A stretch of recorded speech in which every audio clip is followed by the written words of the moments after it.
Olá, meus amores, tudo bem com vocês? Meu nome é Alane e você está assistindo a aula de língua portuguesa do projeto Aula em Casa. Sejam todos muito bem-vindos. Vamos à aula? Bom, na aula de hoje nós vamos continuar com o campo de amorfossintaxe, certo? Sendo que hoje nós vamos estudar os adjetivos. Vocês viram na aula passada que substantivos é tudo aquilo que eu posso nomear, certo? Mas como eu diferencio um substantivo de outro substantivo? Bom, para isso eu tenho os adjetivos. Adjetivos são aquelas palavras utilizadas para caracterizar o substantivo, atribuindo-lhe uma qualidade. Esses adjetivos, eles dão características que vão me diferenciar o meu substantivo de outro. Por exemplo, casa. Quando eu falo casa, o substantivo, você pensa em qualquer casa, você faz a fisionomia de uma casa. Mas como eu diferencio uma casa da outra? Eu posso falar que uma casa é maior, posso falar que uma casa é verde, que uma casa é bonita, que uma casa é fria, é escura. Essas palavrinhas que caracterizam o substantivo, a gente dá o nome de adjetivo, certo? Nós temos aqui algumas categorias de adjetivos, que eu vou dar um exemplo bem prático para vocês. Os adjetivos pátrios são aqueles que está relacionado à posição geográfica do meu substantivo, ou seja, a localização. Eu sou carioca e ele é gaúcho. Nós somos brasileiros. Nós temos aí o adjetivo carioca, gaúcho e brasileiro. Carioca é aquela pessoa que nasce no Rio de Janeiro, gaúcho do Rio Grande do Sul e brasileiros, quem nasce no Brasil, né? Quem reside no Brasil.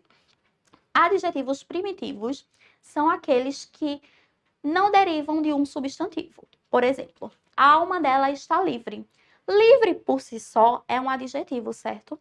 Livre é a questão de liberdade, ela está se sentindo livre, é um sentimento. Nesse caso, um adjetivo primitivo. Já os adjetivos compostos são aqueles em que eu tenho dois radicais. Por exemplo, sua blusa é verde escura.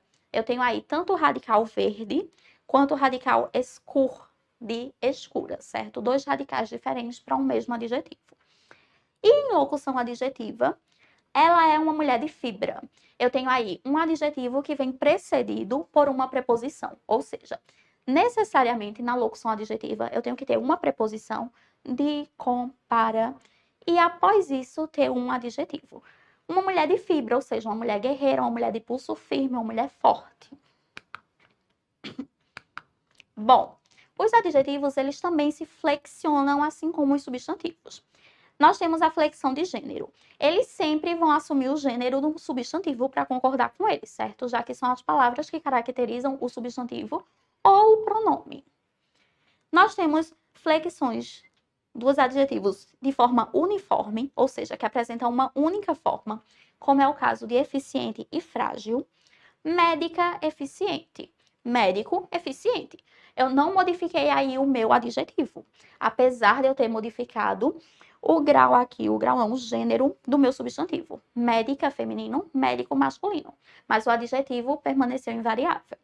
Panela, frágil. Copo, frágil. Eu também não modifiquei. Geralmente eles são terminados em A, E, L, M, AR, OR, S ou Z. E tenho aqueles que são biformes, ou seja, que eles têm duas ou mais formas e eles mudam conforme o gênero do substantivo. Por exemplo, aluno estudioso, aluna estudiosa. Eu tenho aqui o meu substantivo masculino e o meu adjetivo masculino e tenho o meu substantivo feminino e o adjetivo feminino, certo? Já os adjetivos compostos, que são aqueles que apresentam dois radicais, apenas o último elemento sofre flexão. Vocês viram o exemplo anterior da palavrinha verde escuro. A blusa dela é verde escura, porque blusa é um substantivo feminino. Se eu falasse, seu calção é verde escuro, eu só modificaria o final, certo? A última palavrinha aí, porque o calção aí seria masculino. Bom, em flexão de número, os adjetivos eles também concordam com o número singular ou plural dos substantivos. Temos os adjetivos simples que acompanham o substantivo. Cantor animado, cantores animados. Cachorro leal, cachorros leais. Os dois no plural e os dois no singular, certo? E no caso dos compostos, ou seja, o que apresenta dois radicais, como eu já falei, somente o último termo ele é flexionado. Afro-brasileira, afro-brasileiras. Verde claro, verde claros. Percebam que o primeiro termo, ele não modificou, apenas o último. Observação. Torna-se invariável se o segundo elemento for um substantivo. Nesse caso, claro, brasileira é adjetivo. Quando o meu segundo termo do meu adjetivo composto for um substantivo, ou seja, for um nome, eu não vou modificar, ele fica invariável, tanto no plural quanto no singular. Por exemplo, tinta amarelo ouro. Tintas amarelo ouro, porque ouro é um substantivo. A mesma coisa aqui com vermelho sangue. Blusa vermelho sangue, blusas vermelho sangue, porque sangue é um substantivo. Bom, os adjetivos eles também flexionam em grau. Eles comparam ou intensificam as qualidades atribuídas ao substantivo. E aí eu tenho dois graus, o comparativo e o superlativo. No comparativo, eu comparo uma coisa ao todo. E ele é dividido por níveis de igualdade. Vamos ver os exemplos. Júnior acha matemática tão fácil quanto física. Ou seja, matemática aí como substantivo e o adjetivo fácil. Tão quanto significa que ambos são fáceis para Júnior. Logo, eu tenho aí um grau de igualdade. Superioridade. Júnior acha matemática mais fácil que física. Ou seja, ele deixou matemática superior à física num grau de facilidade.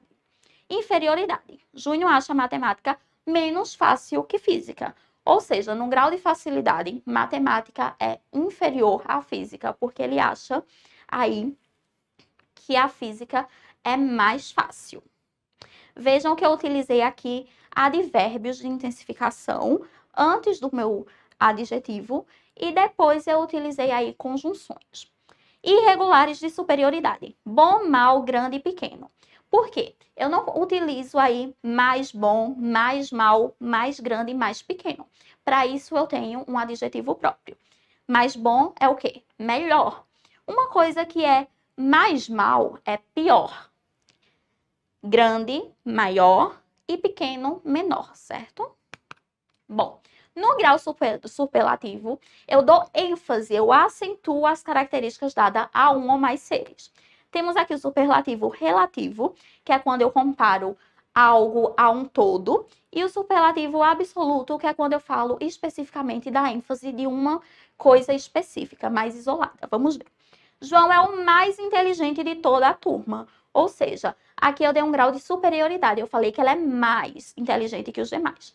Pedro é o menos carismático dos primos. Ou seja, eu comparei Pedro a um todo, que é o grupo de primos, e transformei ele em inferior, certo? Menos, grau de inferioridade. Já no superlativo absoluto, eu tenho aqui. A prova de biologia estava extremamente difícil. Isso na forma analítica. Por quê? Porque o adjetivo ele não se modifica. Eu apenas coloco um advérbio para intensificar o que eu estou falando, o que eu estou adjetivando. No caso do segundo exemplo, a prova de biologia estava facílima, num grau sintético, porque eu acrescentei aqui um sufixo, certo? No final da palavra. Eu transformei difícil, fácil, no caso, em facílima. Aqui eu trouxe apenas um quadrinho que vocês podem anotar, que tem um exemplo de cada para vocês entenderem direito.